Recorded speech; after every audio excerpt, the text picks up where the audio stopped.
To begin gram staining, you will need the following.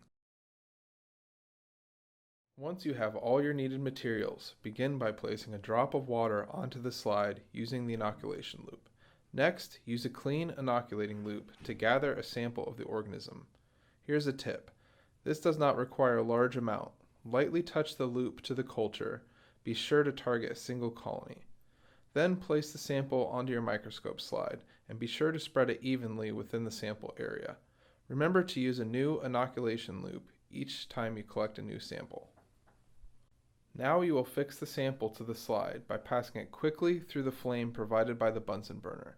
You may also use the flame to help evaporate the water on the slide to dry it faster. This fixation will prevent any dislodging from occurring in the future steps. Do not overheat the slide.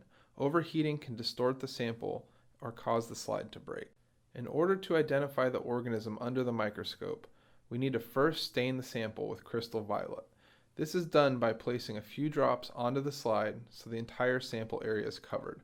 Allow the dye to react for 1 minute. After the 1 minute contact time, rinse the slide completely with water. Add a few drops of grams iodine and allow it to react for 1 minute. Once again, completely rinse the slide with water. Then apply the decolorizer drop by drop onto the slide until the solution begins to run clear.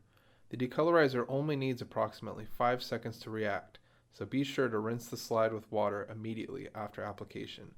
Leaving the decolorizer on the slide for too long can potentially strip everything from the slide, leading to inaccurate gram stain results. Now it's time to counterstain your slide using safranin. Add a few drops and allow for a 30-second contact time.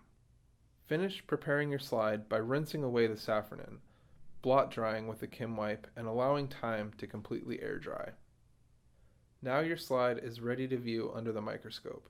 Place your slide on the stage and turn on the microscope. Place a drop of immersion oil over the sample. Focus and adjust the 100x lens on the sample so the culture is now in view and the gram stain and morphology are distinguishable.